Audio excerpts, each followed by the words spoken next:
What is up, fellow sickos? I am Dan Valley coming at you once again with Mort Jensen of the NBA podcast fame, of Yahoo Sports fame, and of OnlyFans celebrity, as well as Forbes fame, too. Just famous all over the place around these corners of the internet.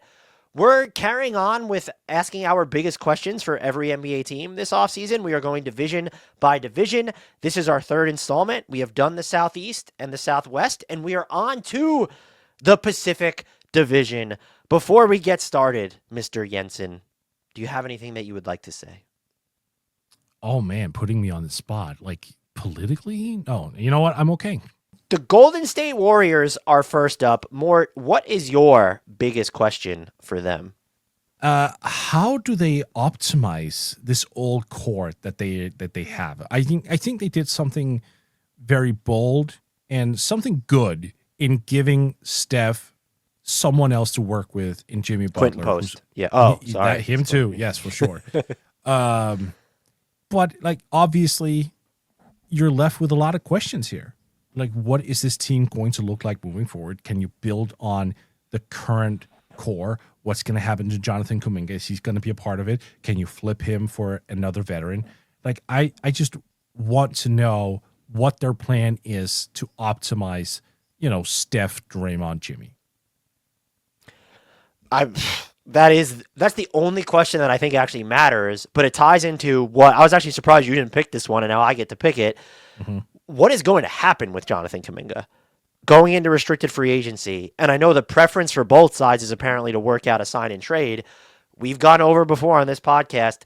Base share compensation makes that a little bit difficult. Effectively, if Jonathan Kuminga gets a $30 million salary, he only accounts for $15 million in outgoing money for Golden State. That makes pulling off a trade pretty difficult. You could rope in third and fourth parties. You could hope it's the Nets that are on the other side of it.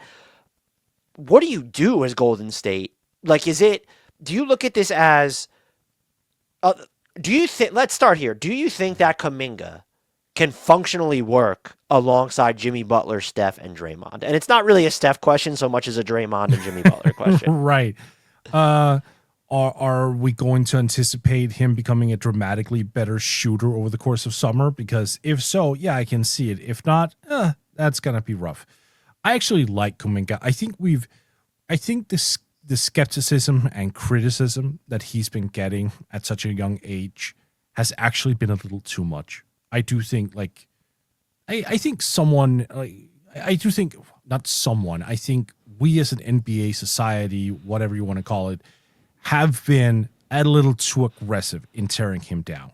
Because, yes, he does have obvious weaknesses, especially floor spacing and he's kind of stuck between positions. He's 22 years old. He's 22. He's super young. He's still supremely productive. I do think there is a way where he can find his way elsewhere on a different team. So I'm not like sitting here saying, oh, the rest of his career is going to be bullshit. I think that's way too harsh. He also, by the way, something that seems to fly under the radar with him over that entire discourse, his ability to get to the foul line is absurdly good. So, like, there are a lot of components of him that I like, but you're right. Specifically on this roster, next to Jimmy, next to Draymond, it's so hard to justify a guy who's not much of a spacer. Yeah, and look, the rim pressure is divine, and as you said, the foul drawing, like, there's really only Jimmy Butler who can do that at a similar level, and as he gets older, and he's just prone to being passive on offense, you need that even more. Yeah. But I think what also makes this complicated is you're not at a point where you can concede a lot necessarily on defense unless you think that Jimmy Butler can be your kind of point of attack guy, which I just don't think that's his best role at this stage of his career. Like, that was like the sacrifice you made with Andrew Wiggins, like giving up Andrew Wiggins that deals. It became very important. Like, someone like a Gary Payton Jr. became very important. The other issue too is just like the rebounding. So if you're playing that lineup, you're not having another center on the court. And so what does the rebounding look like with Draymond Green and Jonathan Kuminga as your front court? And then just the numbers on it. Golden State net rating of minus 14.9 when Kuminga played with those other three guys, Steph, Green, and Butler. Now, you can take Steph out of there and it gets even worse at a net ratings minus 25, but we saw under 100 possessions of this. So I think you could say the jury's still out, But I think that you're going to have to get to a point where this is just kind of what you need to work with, at least until the trade deadline. I just worry about Yeah. how do you. I've tended to be lower on Kuminga than consensus, but I still think that there could be a really good basketball player in there, and he's shown it for some extended pockets. I just don't know, how do you do that on this roster to where the question is, well, how do you optimize him? We're talking about some of the redundancies that he has with Draymond Green and Jimmy Butler, spatially at least, but also do you have the stomach if you're going to try new things with him, or if you're banking on his three-pointer coming along, or if you think he could be more of a play finisher coming off screens, what is your stomach for testing this stuff out? Because I think some people's biggest complaints with the Warriors is that Kuminga's either had a quick hook, an inconsistent role, however you want to frame it, but the stakes are so high that do you necessarily have the leeway to see what you can get in Kuminga, out of Kuminga with this group? But, and before I throw it back to you, the upshot of all this is you don't really, to me, as of right now, I don't think you really have a choice. I don't know what the sign and trade out there is. The Nets really need to be interested in Jonathan Kuminga, it feels like, where maybe there's something to Jonathan Kuminga, there's other moving parts, and you're getting Cam Johnson back from Brooklyn. And then otherwise, you're hoping that you can sign him to a contract that ages well and you can move at the trade deadline should he not fit. But then I'm also sitting here wondering, you don't think there's any chance, because there was a report from Anthony Slater of The Athletic that Kuminga still thinks he's a future All-Star. If you're Jonathan Kuminga, is there any chance that he would just sign his qualifying offer, play out next year with a no-trade clause, and then you go into unrestricted free agency in 2026? Is that too big of a risk, or does it, if the Warriors want to, you can play hardball in this market, because again, where is the above the mid-level offer coming from for Kuminga in free agency? If there is a guy out there who's a genuine threat to take the QO, it's Kuminga, in my eyes, for the reasons that you just outlined. They being Kuminga and his team, his agent, they are well aware that teams outside the Warriors just don't have cap space. Obviously, the Warriors don't have either. It's only Brooklyn. I think Detroit can get there, but they'll have to finagle a ton of stuff. So it's not really plausible. And also, unless my memory fails me here, I do think it's actually in their benefit to act as an over-the-cap team. But yeah, after Cade getting the bump because of all NBA, right, it's just you're not going to do, if you have cap space. Would you rather have cap space, or you can have the non-taxpayer mid-level exception that let's say you give it on Malik Beasley, and then you can keep Dennis Schroeder and Tim Hardaway Jr. It's kind of like a no-brainer. Look, a prime Michael Beasley on that Pistons team, wouldn't hate it. No, yeah, exactly. So there aren't going to be money out there is the long and short of it. So from the Warriors' perspective, yeah, I'm absolutely trying to re-sign him and then use him as a trade chip at the trade deadline instead. Absolutely, that's the right call for the Warriors specifically, because you don't want to end up in a situation where it becomes the sign and trade. We can even set the salaries aside. There are going to be some teams that are also cautious about going into sign and trade scenarios because that would hard cap them. There are a whole bunch of consequences here. So the best thing for the Warriors would be to lock him up and then just flip him in February next year. Kuminga might disagree, though, because he and his team are well aware that they're going to try to squeeze him. They know that they're going to look at a contract that's probably going to be below what he can get on the open market in 2026. So I am not ruling out whatsoever him picking up the qualifying offer, also because it seems as though that situation has become a little contentious. It doesn't seem like there is a lot of love there where he's devoted to this franchise, or vice versa. It seems like they're pretty much in agreement that, we're open to seeking things elsewhere. So for him to kind of screw them over a little bit and say, look, I'm going to be a 23-year-old unrestricted free agent next year who statistically is supremely productive, I could see why he would bet on himself in that regard. And the Warriors are in a situation where they can't just bench him. They're still going to need the production on some level, be that off the bench or whatever. He's too good to just mothball. So his value is not going to decrease. And smart teams around the league would even still look into him if they did mothball him, because they know context nowadays. This isn't the 80s. Like, you understand the context. So it's going to be interesting. It's one of those situations that I'm monitoring pretty closely, because I'm pretty sure that we're going to get some spiciness on that account. The only thing that I think is a risk, well, not the only thing, but like if Kuminga does go the QO route, there's maybe he's young enough to where it wouldn't matter, but like if he goes in and has another season like he did this year or worse, I don't know that big money offer will be waiting for. He could leave, yeah, he could go somewhere maybe, but that becomes like this long term, like this multi-year bet on yourself, to where now I'm going to go somewhere else and establish my value and then get paid. So that's the risk. But I do agree with you that there's no, like, I wouldn't even say that it's just this summer, but like in recent years, like this is probably one of the cases where it's, yeah, Miles Bridges ended up doing it. But aside from that, I don't remember a case where it feels more possible that you go that route. And because if you're the Warriors, you mentioned preserve the asset, like taking to the trade deadline. It's tricky because you need to make sure that the price is right then, because you already know that he has been an awkward fit so far. Even if you believe in him, you have to account for, well, maybe that stays the same. And so we're going to be needing to move him on this money. So I'm fascinated to see how that plays out, this whole situation with Golden State. We move on to the Los Angeles Clippers. What is your biggest question for them, Mort? Oh boy, age is one of them. What's the question about age? Their age is their age. Can they roll it back is kind of my question here based on their age. They did surprisingly well this year. This was not a team I had pegged for, being this good, this potent at all. I thought that would be a rough first season at the Intuit Dome, and lo and behold, they strung together a strong-ass defense and an offense that I thought was very underrated, all things considered. They're getting up there in age. Harden, mid-30s, Kawhi, mid-30s. Even Norman Powell isn't a spring chicken anymore. Like, there are a lot of these guys where age is becoming a factor.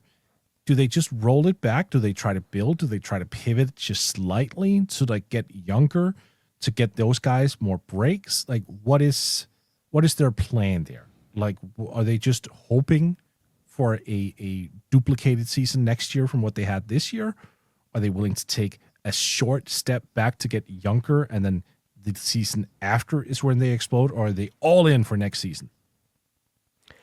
That's a good question, and I don't actually know the answer. They're one of the more fascinating teams because they were so good, and I think you can make the case that, like, leading into the playoffs with that offensive uptick they experienced mid-season, it made you believe, like, oh, they could absolutely win it all. Like, maybe they would have been, I think it turned out Denver was clearly the best matchup for the Thunder, but I had the thought of, is Los Angeles, like, the best matchup for OKC in the Western Conference? Mm-hmm. My concern, and I think it stretches into my question and it covers some of the bases on yours, how is that going to impact how you're handling the James Harden situation? And then your ability to, I think they still need offensive help. Because let's say you're counting on Kawhi Leonard to be even more available. Let's say you have Bogdanovich and Norman Powell.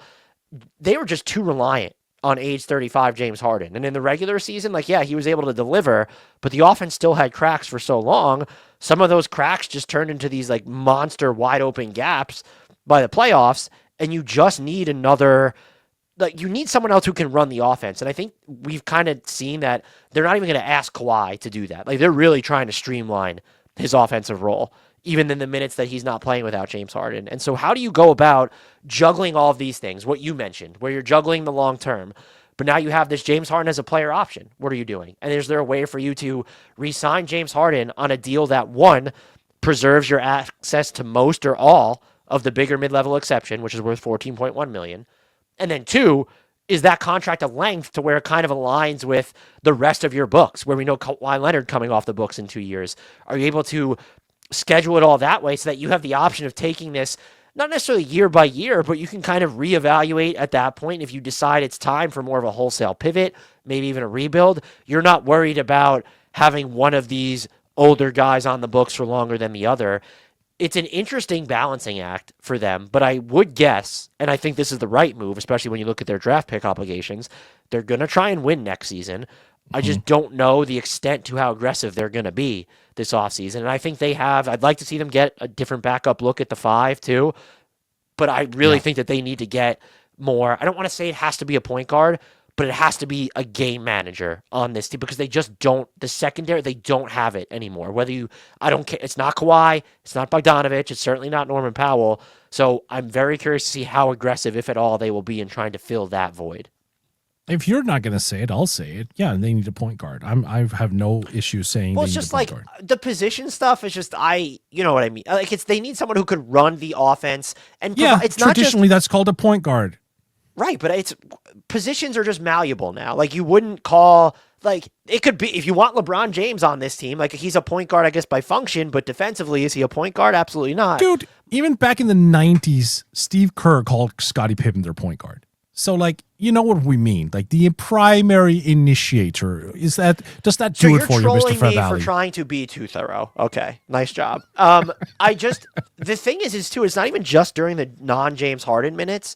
Right. But it's just provide James Harden some type of in-game break off the ball. I know that's not how he's best used all the time, but he's just older now. You don't want to go into this seeing his true usage spiked quite a bit from his first season in LA to his second season. I just don't think you want to be in that same position next year.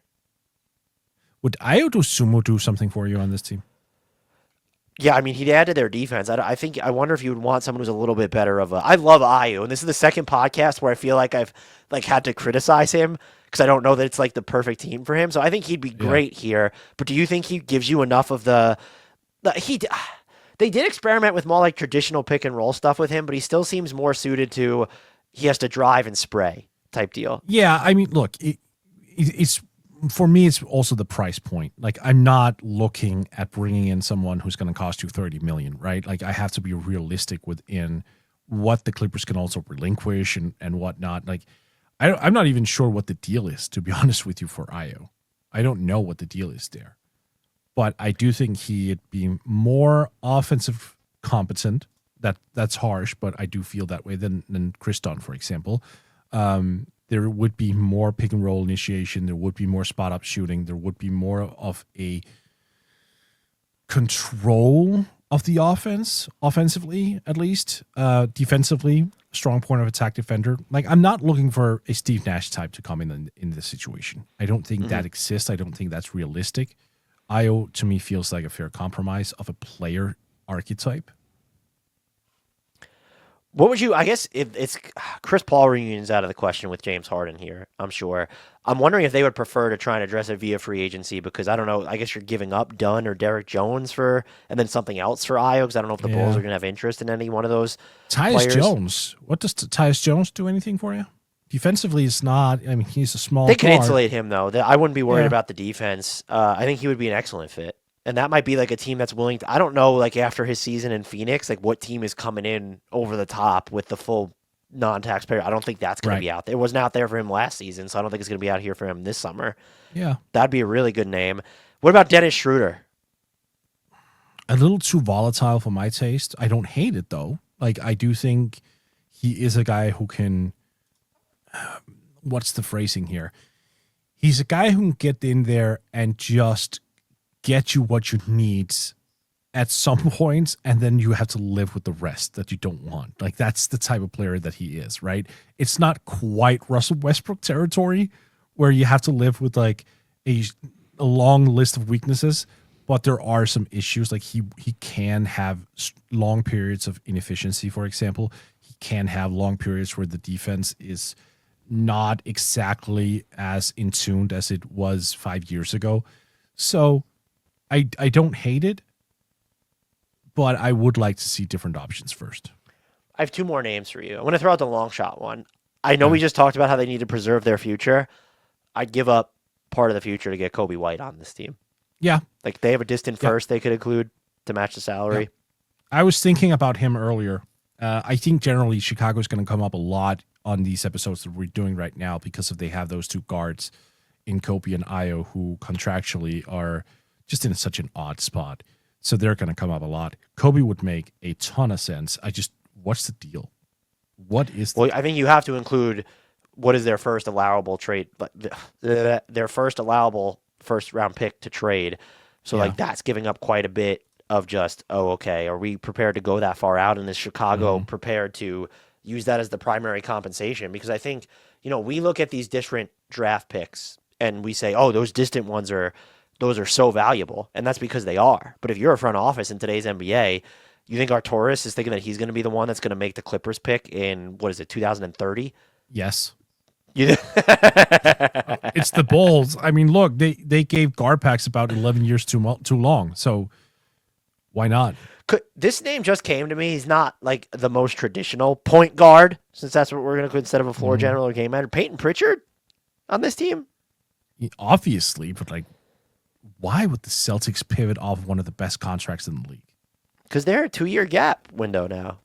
Cutting costs. And they get more first. I guess you're not giving up a 20-30 sure, pick cutting for Pritchard. costs, but like that, he's so cheap though. Like you can make an argument that you're not really cutting He's so costs. cheap before he becomes he's cheap until he becomes expensive. Because what does he even have 2 years left on his deal? He's got 3. Oh, that was a 4-year deal. That's right. Okay. He's at 7.2 this upcoming season, and 7.7, 8.3. He's an unrestricted free agent until 2028. Your disrespectful tone is not appreciated. I was just naming names, but I was just asking questions. the other free agent that could be interesting would be Malcolm Brogdon. I know they punted on acquiring him a couple years back, and he's pretty injury prone, but that would be someone who I like that. Not going to compromise your floor spacing. Got some still pretty good size if you're starting him at the 1, or not starting him, but playing him at the 1. Could play with or without James Harden. That might be my favorite name. Yeah, that's a really good one. I like that one. How aggressive do you think they're going to be this offseason, though? Like, to answer your own kind of question at the top of this. I think they need to be aggressive. Like, I don't think you can sit there and say, oh, we were surprising everyone. Let's just roll it back, because now that surprise is kind of no longer a surprise. And we've seen that beforehand with NBA teams trying to say, oh, okay, like we shocked the world. Let's just keep it rolling. And then because the secret is out, you kind of get stuck in your tracks. I mean, look at the Kings. The Kings is an obvious example of this. So you do need to do something to up the ante. I actually really, now that I think about it, I really like the Malcolm Brogdon idea. I think that was a good one. I think it's time to move on to the Los Angeles Lakers. Mort, what's your biggest question for them? My biggest question with the Lakers is what center specifically? Which center? Obviously, should you pluralize that? Which centers? Which centers? Yeah. Honestly, that's the one thing, right? Like if we're looking at the biggest need of them, it's having some type of guy who can produce, and then it's up to us to figure out what type of center are they looking for. Are they looking for a half-court Nikola Vucevic? Well, actually, you know what? That's not true, because Vuce is apparently a lot better when the tempo is high, surprisingly so. But do they need a guy who is offensive-minded, who can shoot, who can pass, who's more earthbound? Or do they need a rim-running athletic center who can catch lobs? Like, obviously, the second archetype lends itself well to Luka. Mm-hmm. I'm not saying the Vooch option is bad, though. Like, I think they can make that work. But what type of center are they looking for? You probably need both, right? There'll be guys that maybe could blend it all together, but the Lakers don't have the assets to go get them. Maybe if you were looking at free agents, the closest I could come up with, like in terms of affordability, and I want to make it clear, I love this player, but it's a reach to say he feels both. Like Chris Boucher, like that is someone who is not necessarily earthbound, but he will stretch the floor. So that's not like, they probably need to get bigger though, and I think he's listed at 6'9". So and that's the other thing is like how they're doing this via trade, right? Because when you look at their tools, at most they're going to have the mid level, and I just don't know that a center who like is like going to be of real use to them, that's not getting you it's not getting you Steven Adams, right? Is it even getting maybe it would get you Al Horford, but I think he'd want to stay in the East. So I just don't. Are we going to run back the Andre Drummond train for them? Like the free agent list is just anyone who's interesting. Horford. Jesus, would he even get up the floor by the time Luka is at the foul line? Al Horford wouldn't get up the floor by the time Luka's at the foul line. I'd be more worried about Luka getting up the floor by the time Al Horford's at the foul line. See, I'm an optimist in that regard because I do think that even though we were talking about Luka's, extra pounds is the nice way to say it. He does have a spurt and he does operate quickly. My point is this. He's more or less a catch and shoot center. Yeah, he can pass, he can do these things, but like he's not someone who will go up and grab you a shit ton of lobs, right? Like he's not someone who will go in and be a major vertical threat. He would be a floor spacer, and he helps your defense too. Yeah, that is true. And like I'm not saying. By the way, if you could get Al Horford from the mid level, it shouldn't be a question. I don't care that he's no. He's Of course not. Of course not. I'm curious. What do you think they can get for the contract of Jared Vanderbilt? What are they giving to get off of it? Yeah, and that's where we are, right? I don't know if it needs to be like a major asset, but I don't think that contract looks a little underwater because he's kind of proven there's the health stuff, very specific fit. I think, their expiring contracts probably have the most value, where it's Kleba, right. Gabe Vincent. The player option for Vanderbilt in 27, 28 is definitely not going to be an asset. All right, so Maxi Kleber then.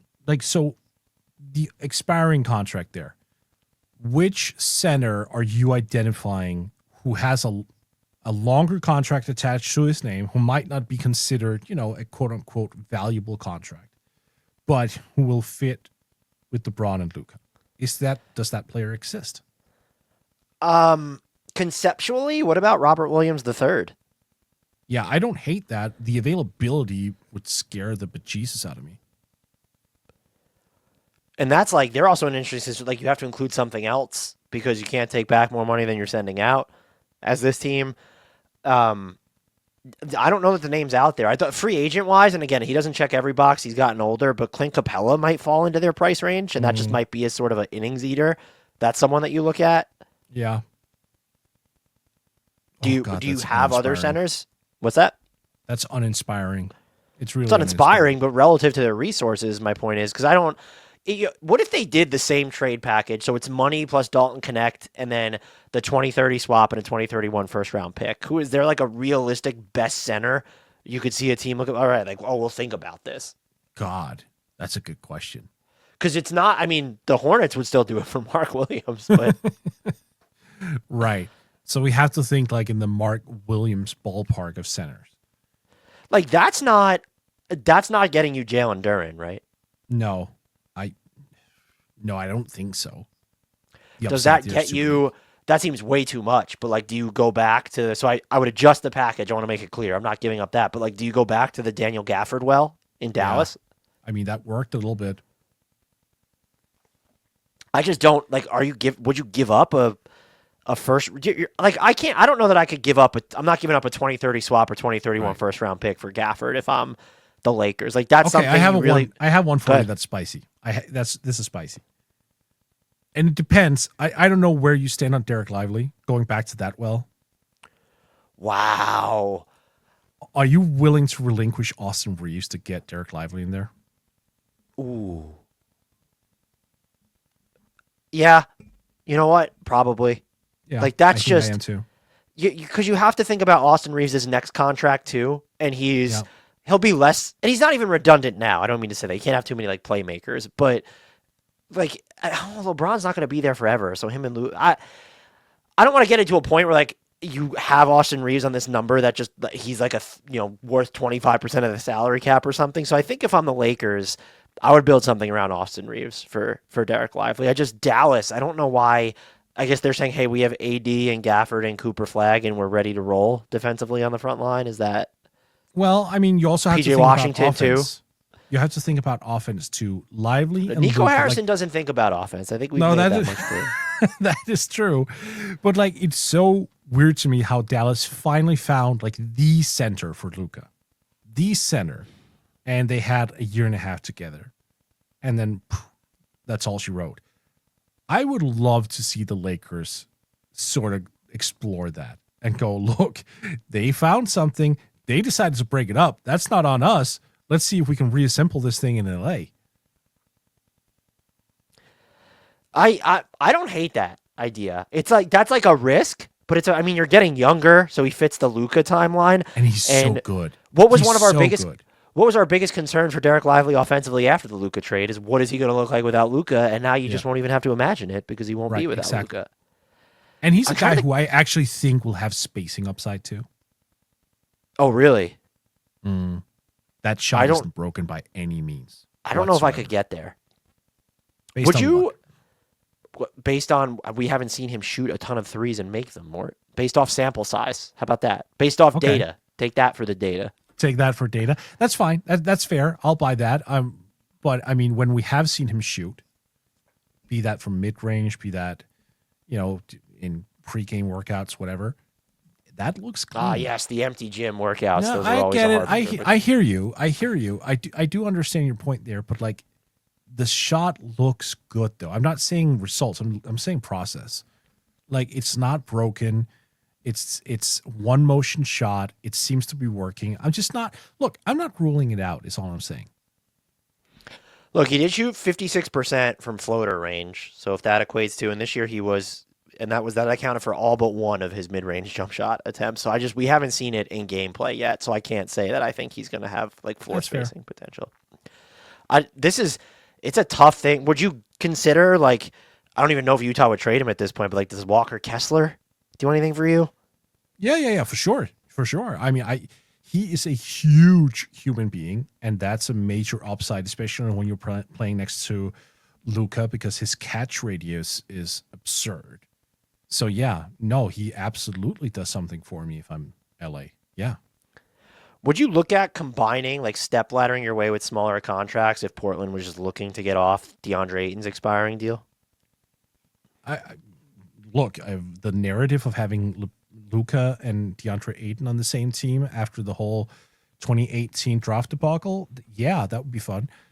Look, he needs something, right? Like, Ayton, to me, he's always needed guys around him who have a very specific set of skills. Oh my, I make it sound like Liam Neeson here. That's not my intention. But I think Luka might actually be the guy who could unlock him to a bigger extent. I wouldn't hate the fit. I just don't even know because okay, we can get to the money, but that's like, what are you sending Portland? Like, you can't send them a 2031 first round pick for DeAndre Ayton. Like, would you consider giving up Dalton Connect for that? I guess if you're getting off the Jared Vanderbilt deal as part of it, sure, why not? It's just, this is what makes it so hard. Like, for the Lakers to fix but like, even address the center position is like, you get into trade. They need anything more than expiring contracts? I guess if you just if Portland is saying, hey, we'll roll forward we have Donovan Clingan, we're going to play Robert Williams III, sure. But the Lakers' expiring contracts are Gabe Vincent and Maxi Kleber. So like 22, and 20. And that still doesn't even get you there. No. So, okay, so you'll have to include Vanderbilt. That's true. But like, you shave off a ton of money for next summer. Like, you shave off $23 million off that deal with Gabe Vincent and Maxi Kleber expiring deals. I don't hate that. Of what, for Portland? I mean, Ayton only has 1 year left. He's expiring himself, though. Oh my God, is he already expiring? I thought he had a year left after next. No, he's expiring as well. So if you're Portland, it's, you know what? That's my bad. I thought he had 26, 27 as well. That changes the calculus. You're absolutely right. Then I do agree that then it's going to be harder to find a trade that makes sense. You probably have to include Dalton Connect for that to make sense. Yes. Does I don't even know if they would part with. I mean, you could take a shot. Like, would Orlando give you Jonathan Isaac, or could you even get Wendell Carter Jr. would be interesting in LA? Would it really? You don't think so? I don't like Isaac. To me, is just a little bit broken now because he gained all the weight and he lost his mobility. He can't stay on the floor. The offense is just completely in the shitter. Defensively, he also lost a step. I don't trust him moving forward. As for Carter, he just stopped developing. And for some reason, inexplicably, they gave him an extension, which was totally odd timing for all that's transpired. He's completely stagnated in his development. And given the current status of who he is as a player, I just don't think he's worth the squeeze whatsoever. And I say that as someone who was supremely high on him in 2018. I like kind of the versatility. He's more earthbound for someone that you would want alongside Luka. So I understand. And not a good enough shooter to justify it. I think I would be curious to see what he looks like outside of Orlando spacing, though. That is fair. That is fair. Yes. I'm kind of just out of names. So just like, I'm not. Would you look at reuniting him with Kristaps Porzingis, Luka and Kristaps Porzingis, if the Celtics are looking to shave money and you're sending these smaller contracts elsewhere? It did seem like they buried the hatchet, didn't it? That's another guy. Do you trust him to be available? And now you got to worry about his next contract. If it's not costing you a first round pick, I might consider it. Yeah. No. I would consider it too. What about, I'm surprised I haven't thought of this guy before, and I don't think his team is looking to trade him, but if you gave the Mark Williams offer to Atlanta for Onyeka Okongwu. So is Okongwu big enough? That is my question. I love him. He is one of my favorite players to watch, but he's 6'8". And while I get that there's a wingspan there, he's not necessarily someone who will overpower you. He's not someone who imposes great size upon you. I think there is a somewhat set ceiling with him. I would look for someone who is taller, larger, takes up more space. But I don't hate the option. Like, if that's the best they can do, yeah, I'm pulling the trigger because I do need someone. Does Atlanta even think about that offer, though? They probably at least think about it, right? No? I mean, I don't think they should. I don't think that that's an offer they're, like, entirely excited about. Connect a swap and a 2031 first-round pick? Well, I mean, they also have to think about their season, right? They're losing Capella, which isn't much of a loss. I mean, they could bring him back if they really want to. They could, but like they don't really have a lot of size specifically at the center spot. They have size at the wings, at the four, at the off guard, obviously. They don't have a lot up front in terms of like pure center. Can they afford to give that up? I guess if you're pivoting into, if they for some reason trade Trae Young or they decide they're playing the longer term game, that would be something that would be worth the dice roll then. Because Okongwu's not old, but it's just if you're rebuilding, I don't know that you sit there and view him as a cornerstone. We've spent a lot of time on your question, so my question really quick was, I have one final center. Go ahead.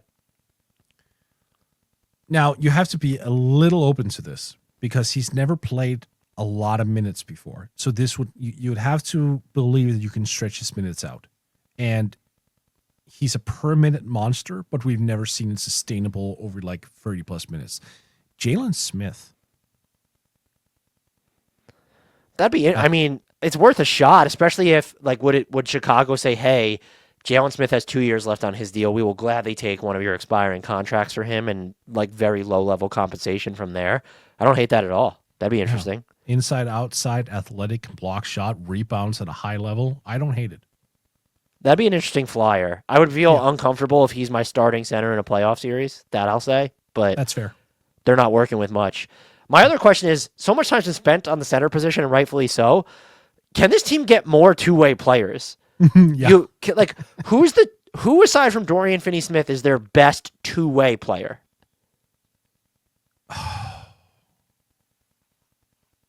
That's a good question.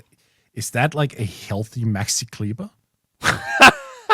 Might be Bronny James. I think people would probably point to like Maxi Kleber is a good one if he's healthy, but that's like a big ass if.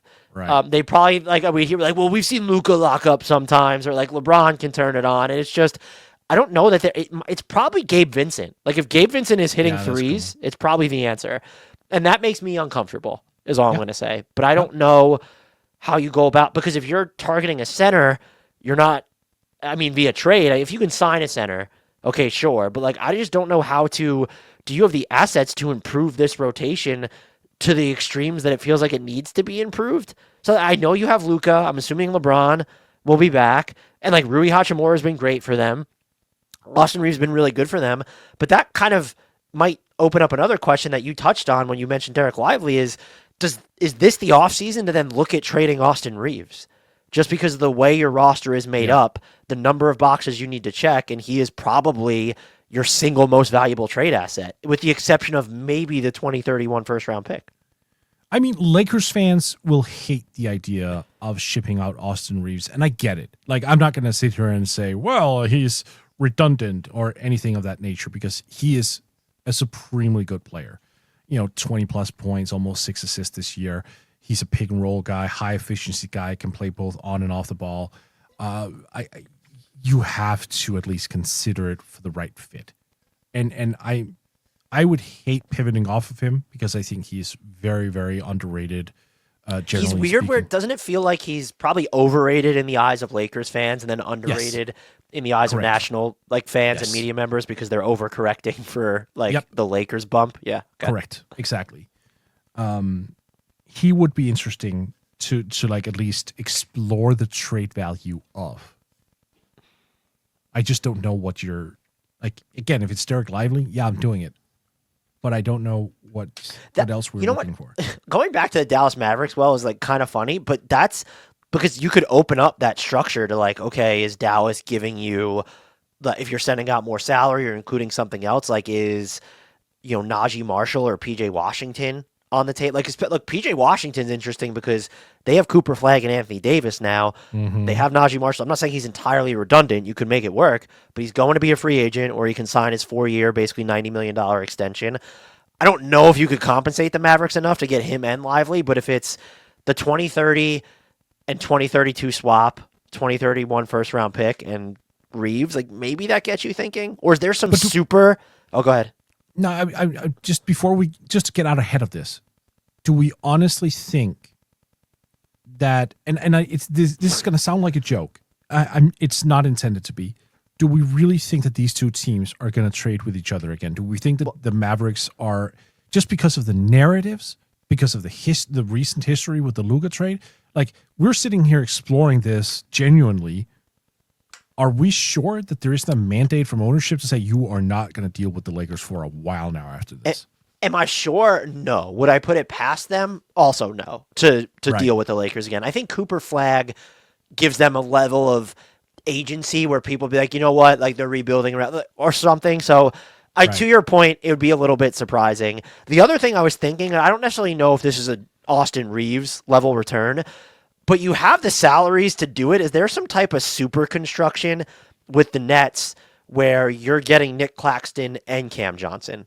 So we're talking $50 million in salary, but if you're LA, you have the 2 swaps and a pick that you can move 2030 and 2032 swaps, 2031 first-round picks. You're sending back mostly expiring contracts. I don't know what the Nets' appetite for that would be. If Austin Reeves is involved, is it more interesting? Less? I don't just... Nicholas Claxton was a name we didn't mention with centers, and so he came up for... that would also be an interesting name for LA. If you can get Nick Claxton and Cam Johnson without relinquishing Austin Reeves, then I don't care about the picks. Yeah, you do that. Does Brooklyn do that, though? The Claxton deal is fascinating because I don't think it's a bad one, but I think you look at it and it's 3 years and $75 million or whatever's left on it, and it's, that gives you a little bit of pause. He might be, aside from a Bam Adebayo, he's one of the 5 most switchable bigs in the NBA. Of pure centers, he's one of the 5 most switchable bigs out there easily. He's got 69. So 3 and 70. Million. It's not his contract is so good. I don't understand why anyone would hesitate. So he's at 25.3 next year. That's only 16.4% of the cap. Then it decreases to 23.1 and to 20.9. So his ultimate end of contract compensation level is 11.7% of the salary cap. I think for some of the offensive question marks as well as the health question marks and even just the slight frame, I'm not saying it's a bad deal. I think he's a really good player. And if it's considered a net positive, then that's bad for the Lakers because then the Nets the asking price goes up on it. So I don't think the package we laid out, if it's just the picks, that's not getting you if it's the picks and Dalton Connect and salary, that's not getting you Cam and Claxton. Maybe the Mark Williams offer gets you Claxton, or could you give up a little less? Is there no swap involved there? That would be an interesting route for them to go. I want to make it clear. I think Claxton's fantastic. I just don't, you know, I don't hate his. I would trade for his contract. I want to make it clear. I just think there's still some question marks there as a player for sure. I would look, and Claxton Johnson might be the most intriguing duo to get into the Lakers system because you can definitely see a world wherein both of those benefit greatly from Luka. That's just, you never see those where it's like, oh, $50 million in outgoing money to the Lakers. It's right. What are you doing? What is the most you're willing to give up as the Lakers in that scenario? Because I don't even know if their best offer the Nets would consider for that. Just because I'd probably consider Austin Reeves if those are the two that I'm getting. So back. Reeves and the swaps and the pick plus salary. That's something. Yeah, you think the Nets consider? with protections on the picks. Yes.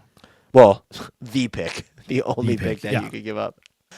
That's enough on the Lakers. Let's go to the Phoenix Suns. Mort, what is your biggest question for them? And it's not who is their head coach, because we know, and surprise, surprise, you're not, Michigan State ties. Who could have guessed? Oh, yeah, I mean, I couldn't, for sure. What's the KD return? I'm going to keep it simple on this one. What is a realistic return for Kevin Durant? I don't know. I think that I don't either. I think it's all, you know what makes it even more difficult, or not difficult, but do you know what makes the optics more difficult? Because of everything you gave up to get Kevin Durant, and you're not going to get anywhere near that much for him now. He's going to be 37 in September. He's still probably one of the 15 best players in the league. Like, he makes All NBA this year if he doesn't get injured. Mm-hmm. But he's on an expiring contract. He's going to turn 37.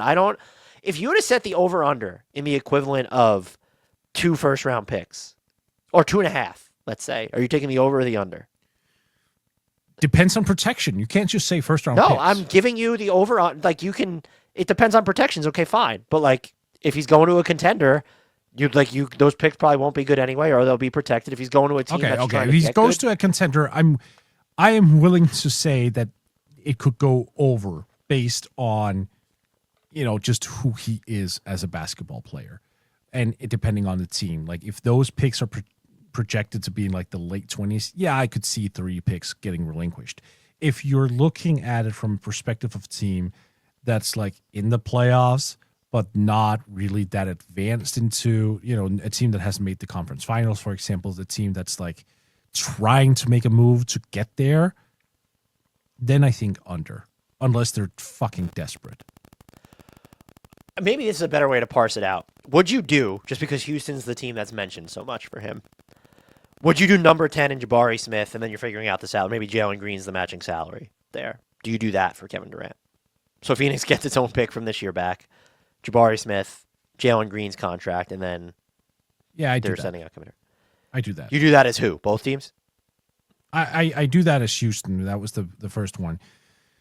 For Phoenix, Jalen Green, I'll get my pick back. That's really important. Jalen Green will be sort of like a reclamation project. Like, can I make something happen with him? The thing is, though, the positional overlap with that we've just seen with Book and Bradley Beal, that's just going to be worsened now with Jalen Green. I mean, you'll have those 3 guys, all off guards and exclusively off guards, trying to make heads and tails of their minutes distribution, their roles, their positional breakdowns. So, I mean, for Phoenix, I would love to get the pick back. I would probably ask for Brooks instead of Green, and then maybe some additional compensation if I could, just to not make a mess of the freaking shooting guard position there. I guess from Houston's perspective, are you using Brooks and then Jabari Smith and then number 10 to get Kevin Durant? Like, do you think that's too much? I don't think it's too much. Not if it's that level of compensation. That I can get behind with. My issue for a long time was relinquishing half the roster for Kevin Durant. That I just think should be a non-starter. If that's the specific package I'm giving up, I can live with that. Do you have any other teams or packages you wanted to go through on him? Well, I mean, there are a lot of teams that have been mentioned, right? The Knicks have been mentioned. The Spurs have been mentioned. It's just so hard for me to justify relinquishing, a great deal for a guy who's that old. I understand he's still good, but we have no idea of how long he's going to play, We have no idea if he's reaching that point where age is also just increasing the injury risk, for example. There are just so many question marks where I'm like hesitant to say, oh yeah, let's go all in for Kevin Durant at this stage. So there are teams where he'd be interesting, sure. Can they get there to making a trade package that makes sense for both sides, where the Suns are also feeling secure in relinquishing him? I find it tough. There isn't like that one thing out there that just makes sense. I do have one for you though. One that, and I have to make sure it's legal, by the way, because I didn't check. My apologies. So I'll go through one then first, because I think he's been tied to the Knicks a little bit more recently. Mm-hmm. If you're which is the, I mean, there's reporting out there that says Phoenix doesn't want Karl Anthony Towns, but just from a value perspective, even if you need to rope in third and fourth teams that are maybe sending Phoenix something for Karl Anthony Towns, if you're Phoenix and the Knicks are able to get you a package where it's Karl Anthony Towns and the rights to your 26 first round pick back, are you doing that for Kevin Durant? Towns and the right for. See, again, I'm higher on Towns than most, so my natural inclination is to say no, but I also understand that specifically in like a 1 year window, Durant is more valuable. He's better. Like, he does level you up. So you think it's the Knicks that are giving up? I've been fascinated by that because I've seen a lot of people. One, I think Leon Rose should be fired if he's trading some combination of OG Anunoby plus anybody for Kevin Durant, because now you're giving up two rotation players for when you were shallow enough. The Cowens discussion I find fascinating just because he's like 7 years younger than Kevin Durant. I get it. But if you're the Knicks and you're already looking at it through the lens of, well, we're paying him all this money. He's on a 35% max. It's less than 35% of the cap now, but we don't think he can be our center. You're like, his contract, he's owed about 170. It's 170 plus million over the next 3 years. That's not like, there's a reason Minnesota traded him. Like, it worked with Rudy Gobert, and I don't know that that was the right trade for them, but as soon as the bill came due on that Supermax extension, they got rid of him. I've gone back and forth on what, because yes, you're shrinking your window, but I don't know that Karl Anthony Towns is going to age into a good asset for you. And so if you can get it effectively if you can look at this and say, we turned Julius Randle, Dante DiVincenzo, and the number 17 pick, I think Detroit sent to Minnesota this year, if you turn that into Kevin Durant, I don't think that's terrible if you're looking at it that way. And there's a chance that KD leaves you a little more flexible moving forward if he's not being paid the max on his next. I don't know if that's what he would do. I'm just saying he's turning 37 in September. So is this someone who starts playing out his days on sub-max deals? I don't know. I think there would be teams that would give him the max. I want to be clear. Right. I don't know where I land on the discussion, to be honest. But I do think that I think it's really hard. It's really hard. Yeah. If I had to push, though, just to give a definitive answer, since I pushed you for one on the picks thing, if I'm the Knicks, I'm probably doing it. Because I think Kevin Durant's better. He helps your defense more than Karl Anthony Towns does, especially during the Jalen Brunson minutes. And I think it's easier to approximate with limited resources, fleshing out your frontline rotation around Mitchell Robinson and Kevin Durant, like getting another center in there, than it is to, you want someone who provides you with dependable number 2 scoring. Right. Like, Kevin Durant still does that. Yes, absolutely. And probably will until he's like 40. I can tell you, though, that Knicks fans, it doesn't seem like they would do it.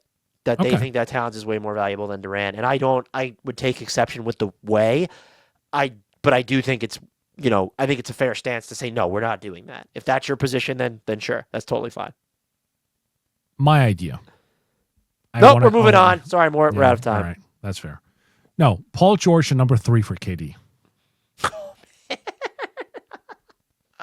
The Sixers, can you do that, though? Because it's like you're getting off the Paul George money, but you're not extending your window. You're shrinking it because you got rid of the number. Like, if you don't know what Joel Embiid is going to be, I don't know how you do. Like, you just have to suck it up and ride. Because if Joel Embiid is cooked, your future's cooked, and you need that number. Like, you have to ride this out. I can't do that. You can't do that. So who's saying no? The Phoenix Suns saying no? If the Phoenix Suns say no to that, I think they're out of their minds. Because Paul George is still a basketball player. You may not like the contract or what he's providing. He's still a basketball player. So, and you're getting the number 3 pick. Phoenix has to do that. I'm not sure that the Philadelphia 76ers doesn't have to. I think they should. I don't think that's a bad deal. What? So you're using, you're like, Okay. I don't know. Okay, stay with me on this one. We don't know if Paul George is cooked. All right. I know you don't believe that. That's totally fair. I think there are reasonable question marks around him moving forward. I think the contract is egregious. I think Durant is so much better at a similar age bracket as well, where it makes sense to get him in there as a plug-and-play guy who can really elevate that team. It kind of also makes it easier to swallow if Joel is not going to be Joel, right? So KD, Tyrese Maxey, Jared McCain, I don't hate that as a primary trio, and then whatever you kind of get from Joe, that's cream. And you get off the damn deal. So you're using the number 3 pick basically as a salary dump mechanism. Unless if you view Kevin Durant as a salary dump. But here's my thing: is so what is you can't. I will say you can't make that deal unless you believe that Joel Embiid is going to be Joel Embiid next season. Because what are you with Tyrese Maxey, Jared McCain, Quentin Grimes, and Kevin Durant? You're not a contender. In the Eastern Conference, no. I agree. I agree. On the surface, not a contender. In the Eastern Conference, that is so weird right now. I could see why they would squint and say there's a chance there. Like there could be a way in. Again, I agree with you. Joe is the major one here. He has to be healthy. But right now, I look at Paul George as one of the worst freaking contracts in the NBA. And I don't think I'm wrong in having that evaluation. If you can pivot off of that and even upgrade that salary slot, I'm considering adding number 3 to that. Like, I will say this: if the Philadelphia 76ers decide to just say, you know what, like you said, we'll just swallow those contracts. We'll use number 3. We'll use that as a launching off point where it's Tyrese Maxey, Jared McCain, and number 3. That's going to be our future, and we just have to wait and beat Paul George out. I will have no qualms with that plan. That is a perfectly reasonable plan that I can get behind. So I don't think there's a wrong answer specifically to this one. It would be tough for me to give up number 3 without knowing. And sure. this isn't just a Kevin Durant thing, by the way. Like you're offering, short of that getting you Giannis. Okay, if it gets you Giannis, yeah, go ahead. Whatever. Right. But like to not know what Joel is and to give up the number 3 pick just feels incredibly short-sighted. And I would think that the Suns need to somehow figure out a way to get more stuff to Philly in that scenario. I mean, look, if Philly can get even more stuff out of that, all the better, right? My question for them, and it steps on the toes of yours, so the discussion is going to continue. Do you think the Suns will be open to a gap year? To where it's, if you're able to do they have a choice? Well, my point is that it feels like, so Washington's a good example. They have swap rights on Phoenix's like 8-time swap pick or whatever it is. I feel like you could get that back pretty easily. Because like even if you went to Washington and said, here's number 29, we want our swap back. Where is the world in which the Wizards are better than the Suns next season? Mm-hmm. Like it's not about like the Wizards aren't going to let that happen. They're so early into the rebuild. So if you can get your first round pick back, and that's part of being open to a gap year, you can go through next season, trade KD, get back what you will for KD. Maybe it gets easier to move Beal like next offseason when he's an expiring contract, still has the no trade clause. But you go into the summer of 2027 with just 2026, with a pretty good draft pick that you're adding to the equation. Mm-hmm. Your Kevin Durant return, and then Devin Booker, assuming that he's going to be on board with that. Or do you think it's just such a non-starter for this team because of the way it's run, because of what we know about Matt Ishbia? Because like it's like I really believe there's a world in which you could easily just get back the rights to your own 2026 first round pick. The Matt Ishbia of it all is the big question, right? And obviously we're not privy to what happens internally outside of what's being reported. It does feel like they are trying to go, fast and furious with this whole thing. And if that's the plan, yeah, I don't think a gap here is in the cards. However, like how long has Matt Ishbia been an owner now? It seems like everyone who has new owner syndrome also eventually just calms the fuck down after a couple of years and just realizes, oh wait, this is not a sprint, this is a marathon. Isn't he going the opposite direction though? Didn't you saw the interview where he said that he's going to be more involved in basketball decisions moving forward? You're right. It might be an issue. It might be an issue, and that might be the answer right there. That the gap year is just not a valid idea for them. It should be. It should be. So I was asking, is that a stupid question to ask? No, I don't think it's a stupid question. No. I mean, look, I will say this though. Book is getting to an age now where it's probably going to be a hard sell for him. So like you would need to thoroughly communicate it with him, and you need to make sure he's on board before you do anything.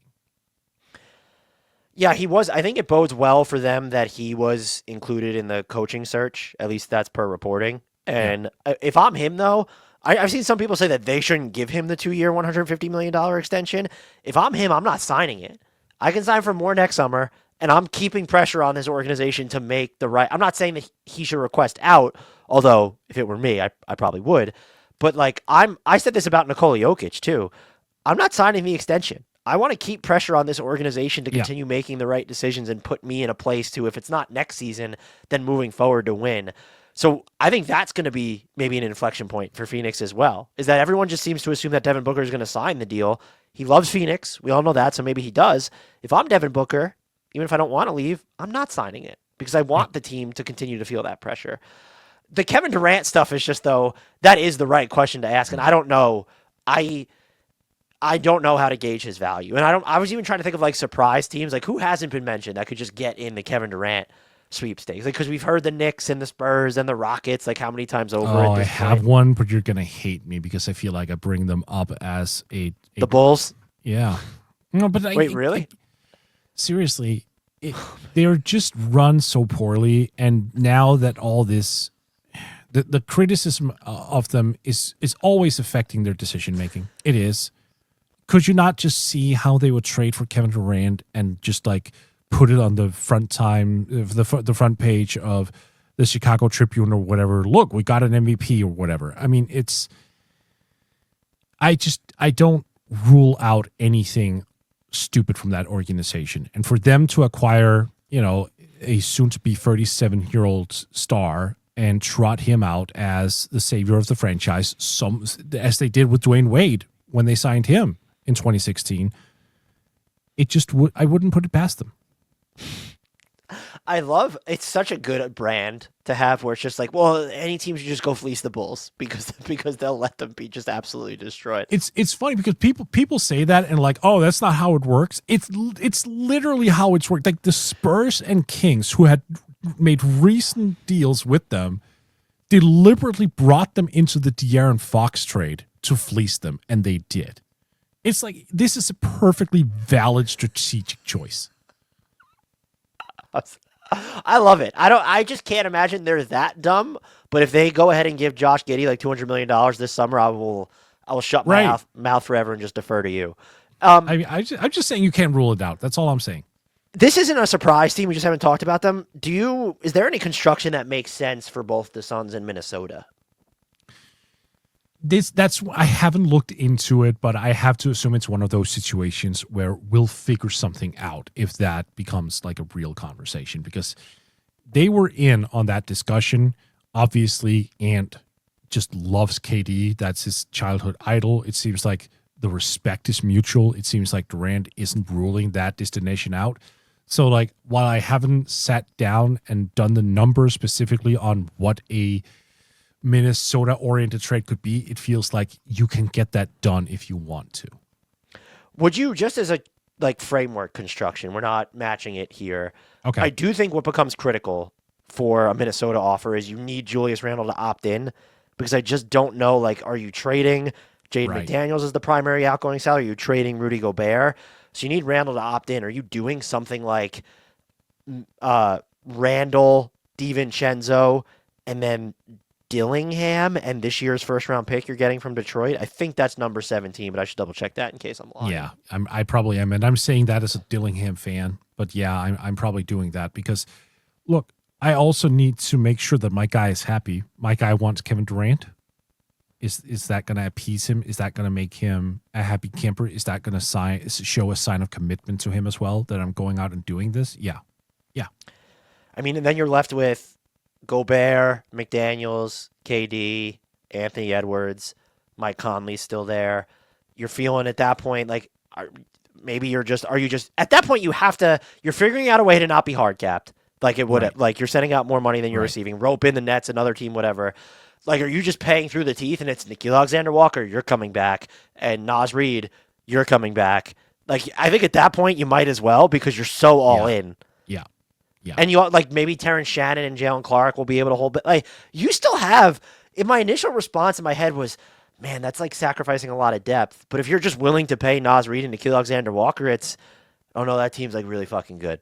Yeah, it could be really good. It's not where you're relinquishing, in so much talent to a point where you're going to look, into the playoffs from outside. Like you're not going to be on the outside looking in. You're absolutely going to be in the thick of things.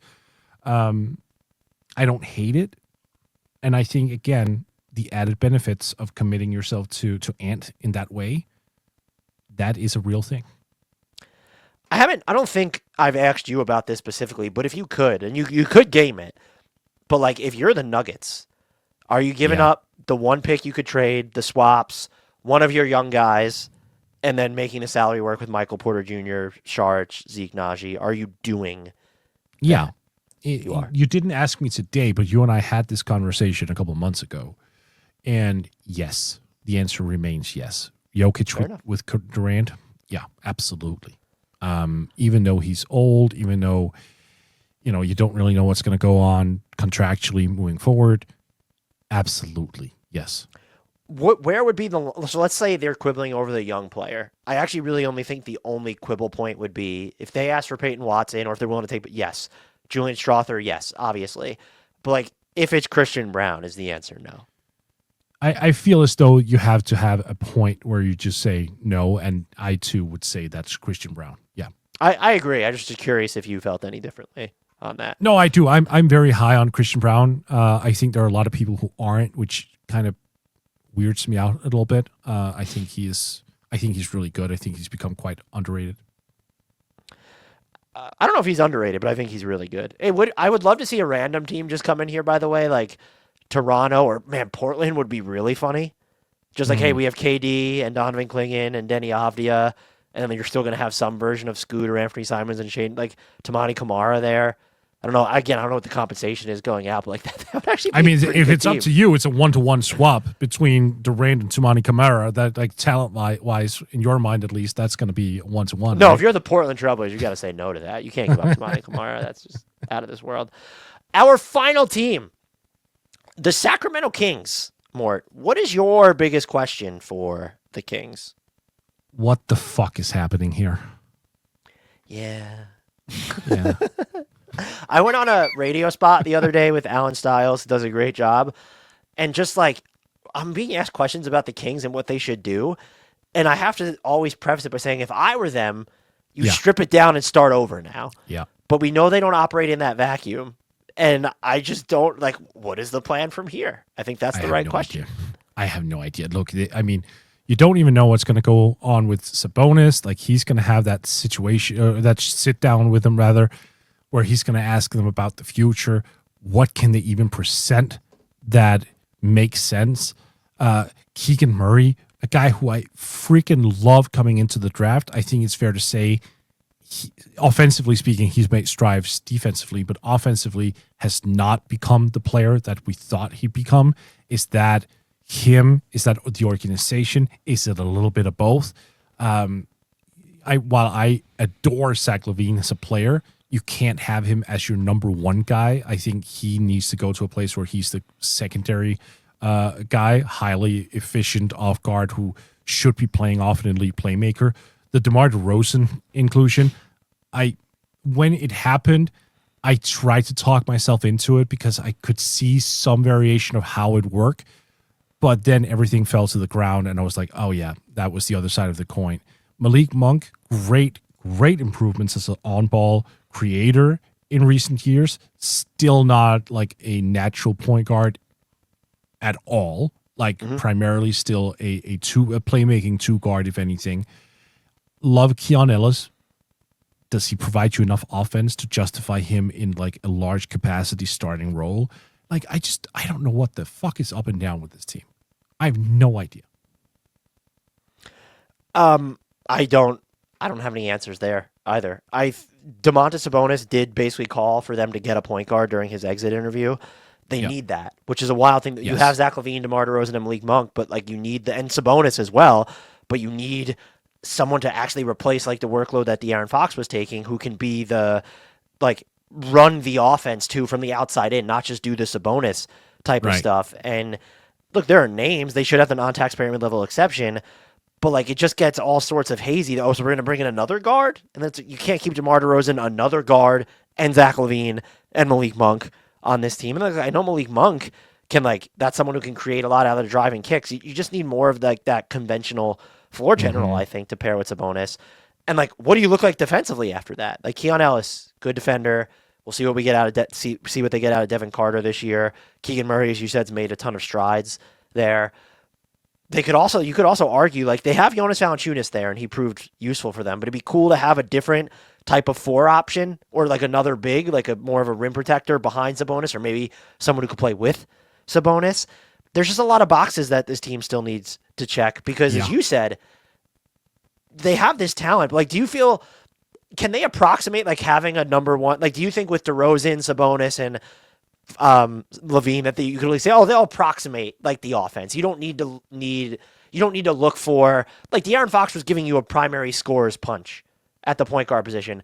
Can you at least look at this team and say, well, they don't need that out of the point guard spot? Well, I mean, look, they kind of do, because if that number one option isn't the floor leader, who else is it?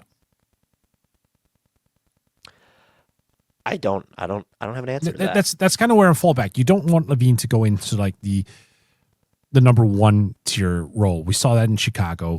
He was overtaxed. We saw DeMar DeRozan play that tier one role. He did it fine in his first year in Chicago, but that's 3 years ago. Will be 4 years ago at the start of next season. You can't approximate that anymore. Sabonis isn't a shot creator to the extent where he can be the first option. He needs to be set up a lot. He's not that guy. So by process of elimination, it almost has to be a point guard or a playmaker who comes in and says, yeah, I'm running the goddamn show. I'm the first option. I'm the primary playmaker. I'm the one who, cobbles this entire offense together. Because it can't be Zach. It can't be DeMar. It can't be Sabonis. It can't be Keegan Murray. Sorry. It just can't. It can't be any of those four guys. Those four guys have to play off of someone. I feel like that goes a little bit of an extreme, but it's also just I can't. You're saying that they need to play off of somebody. I think DeMar DeRozan could technically be in the right system, someone that's used as just like the playmaking strides he's made over the past 7 years at this point. Which he hasn't utilized during the entirety of his Chicago era, and then not as well this year. I mean, he had it in San Antonio, then he came to Chicago, and he basically said, well, fuck that, I'm just going to shoot. I mean, how many guards did you have working in Chicago? And I don't think I looked at, I just wasn't watching closely enough, I guess, but I didn't look at DeMar DeRozan as like a playmaking net negative in Chicago. No, he wasn't. But what I'm saying is when he was in San Antonio, he was kind of balancing, scoring responsibility with playmaking, right? Like he was the primary offensive engine. He was the guy who set guys up. He also called for his own number, but he did it under, some he was a little bit more moderate in his offensive approach. Then he came to Chicago, and it was just handcuffs were off. It was all about like scoring. He had the ball in his hands plenty to do playmaking stuff, but more times than not, it ended up in a shot attempt that persisted throughout his entire Chicago tenure and has continued into the Sacramento year. So while I agree with you that he has the skill set, I am raising serious questions as to whether or not he is willing to apply them to become more of a creator than a scorer?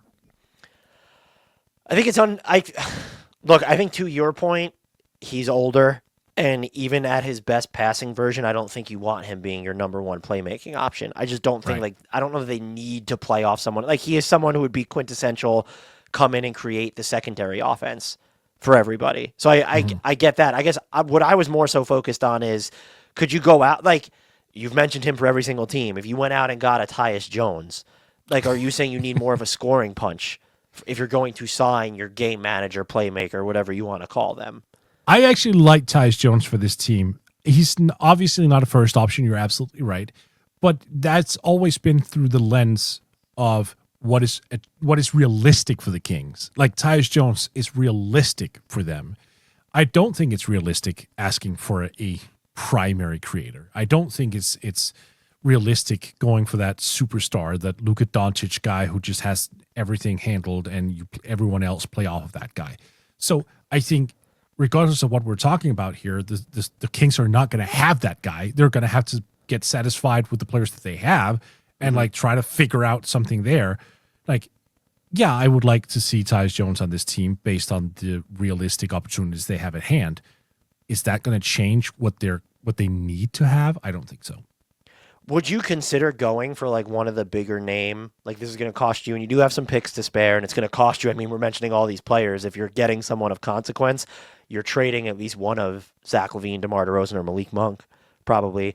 Are you looking at, if you're the Kings, Trae Young, LaMelo Ball? Should they go back to the Bulls and try and get Kobe White on this team? It's funny you say the Bulls because Ricky O'Donnell, host of Cash Considerations, is almost convinced the Bulls are going to trade for Sabonis this summer, and relinquish draft picks and ironically Vooch and stuff, which would just be fucking hilarious.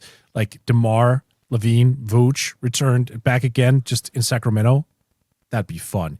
But if the Bulls were to do that and then relinquish picks to get Sabonis, suddenly that becomes interesting, right? Because then now you have additional picks to spare. Suddenly you actually have an asset trove of a fair bunch of attractive picks, and you have matchable contracts. Now you might actually be ready to go out and make a play for a real number one and start off that way. I guess, I mean, my actual question for them, because I don't have any idea what this team is doing, I want to know if Keegan Murray gets an extension and how much it's for. I'm just curious to see where his, how they value him internally. But what you're saying, I think if I thought that they would actually, unless he asked for it, I don't see them shopping Sabonis. I'm very curious to know, like, what is Sabonis' trade value? And I think any Kings fans that listen to me, I had Domas Sabonis as an all-NBA player this year. I think he was really good. Mm-hmm. I think he's a fantastic basketball player, but he's such a specific fit. When you look at both his strengths and his weaknesses, it undermines a bit of his trade value. And I also think, you and I have talked about this at length, it feels like we're going to enter the phase, I don't know if we're there yet, but it feels like we're going to enter the phase where these maxes, near max, the extension the renegotiate and extend he got, the one that Larry Marketing got, those deals aren't going to be just considered, do them for players who are not top 15 to 20 guys, like universally consensus. And Domas Sabonis falls into that bucket. I would be very curious to see what teams would be interested in him. I think there are some fun ones. I caught shit because I was like, it'd be funny to see him reunite in San Antonio with De'Aaron Fox, like him and Wemby. Like, that actually makes a lot of sense when you look at Sabonis' strengths and weaknesses. He can stretch the floor. I think maybe the team that's most interesting to me is Phoenix. Like, can they parlay their Kevin Durant return into Domas Sabonis? I think him next to Devin Booker makes a lot of sense, but I don't know what Sabonis' market would be. Right. And this has nothing of, what are the Kings trying to accomplish as part of a Domantas Sabonis trade? Because even if he asks for out, are you sure, 100% sure, that the front office, that Vivek Ranadive would sit there and say, like, we kind of have to rebuild? Or are they still going to try and keep whatever window they think is open? Probably the latter. It's so terrifying. Yeah, but it's a fair point. And that might be the number one question with a bullet when you think about it. What is the trade value of these guys? Like, what can you actually get? Perhaps that's the first thing that they have to figure out is, what can we actually get for Sabonis, for LaVine, for DeRozan, for Murray, for that sake. Like, what are some of the offers that we know are on the table? What is the value of these guys so we can enter a postseason, or sorry, an off season? So excuse me, with a realistic sense of what we can get for him. That might have to just be the number one thing they have to figure out. What would you, to kind of pivot off of this, or do you have any Sabonis teams that you like? I don't. And the reason I don't is, and you said it, he's such a specific player. He's not a rim protector. He's not he's a low volume floor spacer, right? Like, he's not a natural catch and shoot guy who is like high volume 3-point shooter. So you know where he operates. He operates in the mid post. He operates in the high post, low post, and he's an elite rebounder, elite playmaker. Gives you a bunch of physicality, high efficiency scoring. That's great. But if he is your first option, he comes with a ceiling for your team. So I'm just trying to figure out what team out there has already a first option who's significantly better, who doesn't have a strong defensive need because he doesn't provide that, nor do they have a particularly strong spacing need. And I'm coming up a little short.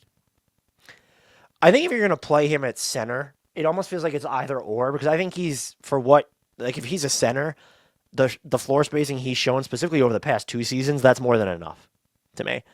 So if you're going to play him at center, then it's, can we insulate him defensively? But if you're thinking, we need to play him next to another big, then yeah, that's when the floor spacing question really comes into play. Yeah.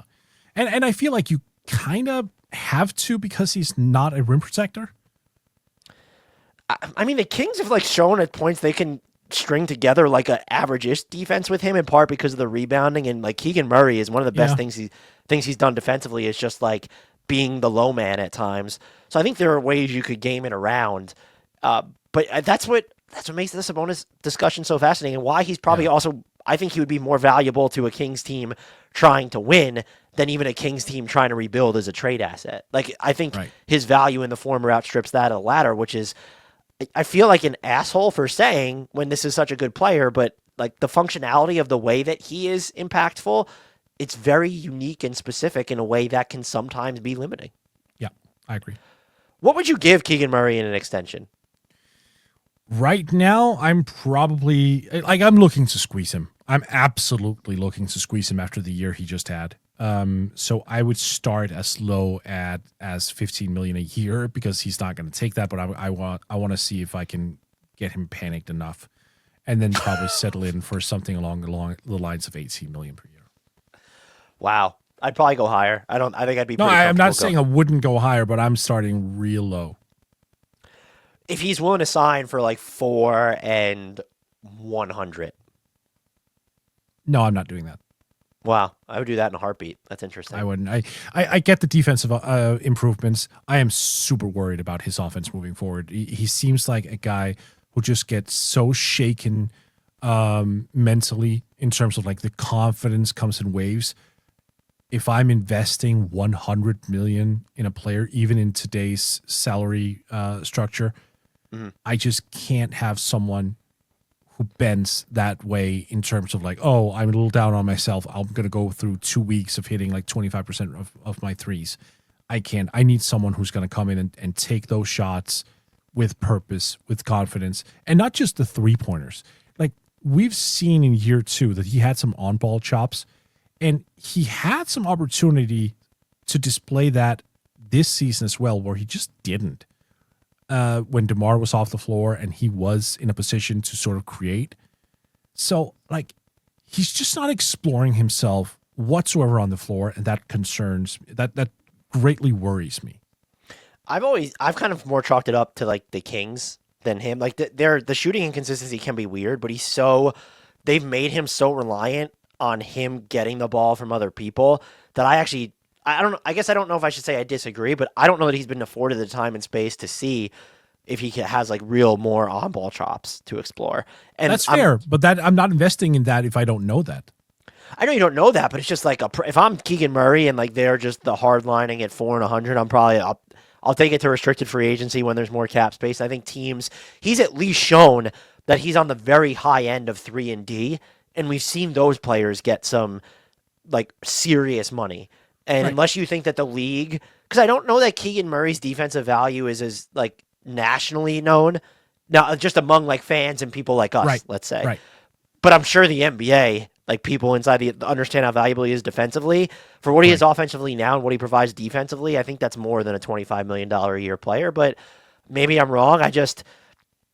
The pecking order has overturned in Sacramento like a couple times since he's been there, and multiple times last season. When you look at the De'Aaron Fox trade, you brought in DeMar DeRozan. So it makes I think the thing we agree on, his extension negotiations are so complex because of the Kings' direction or lack thereof, and because it feels like he either hasn't proven enough offensively or we don't have enough information on him offensively. And then you get into playing the playing game there of like, well, who's at fault for that for the most part? Right.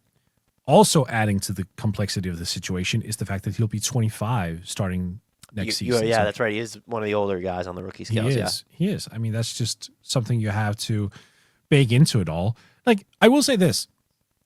I'll trust him more than Josh Giddey. I'll give him more than Josh Giddey for sure. I would say that's damning with faint praise. I'm just saying.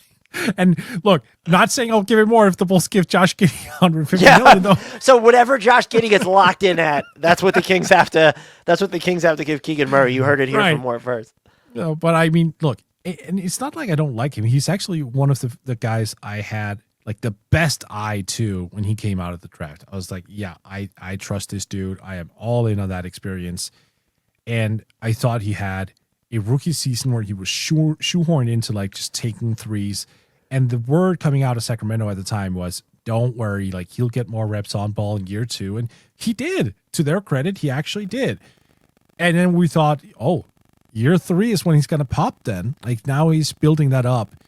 For him not to pop in that system when there was a need for, both floor spacing and high efficiency offensive creation, him not even being able to get to the free throw line whatsoever, like 0.9 attempts per game. Like, yeah, we can sit here and chalk it up to the organization. That's fine. I don't have any issues with that because that organization is run weirdly. But I still need to see something before I'm like, oh yeah, fuck that. 100 million, 125 million. Let's go nuts. Like, I can't get there. But I'm also like, I'm a safety and seatbelts kind of guy. Well, if you're a safety and seatbelts guy, if he's not signing an extension that you're offering, are you willing to take it to restricted free agency, or is this become, are they going to trade a Keegan Murray thing? And I'll preface this by saying, with any other organization, I would assume it goes to restricted free agency, but because it's the Kings, I just wouldn't rule out anything at this point. I would go to restricted free agency because, look, that has proven to be a market where you can really squeeze guys. So I wouldn't be too worried. Like, I don't think he's going to have a year 4 leap where he's going to be like a max guy or a near max guy. I just don't see it. And look, if he does become significantly better in year 4, I have no issues paying for what a guy is worth. You have anything else on this team? Just figure it out, man. Jesus Christ. I don't. I honestly don't know where. We know that they have clear needs, but I don't know how they're going to go about addressing them. They probably do have the assets to address some of them, but I guess I need to see what their first move is of the offseason to kind of understand, like, okay, this is where they're going. Because even if you assume that they're not going to look to, I don't know, tread water or rebuild, I'm just curious, like, well, who is the player that they've identified as, whether it's a free agent or a trade target, that this is someone who's going to help us get to where we're trying to go? Right. You want to let our subscribers and listeners know where they can find you and all the work that you do? Yes, sir. You can find me over at Blue Sky at MSJ NBA. You can find my work over at Yahoo Sports and Forbes. I run the podcast, the NBA podcast, and if you speak Danish, Busserbeater will be a podcast you should definitely listen to. Until next time, and as always, the shout out to the one, the only, the player who could fix the Sacramento Kings and turn them into championship contenders overnight, Mr. Frank Ntilikina.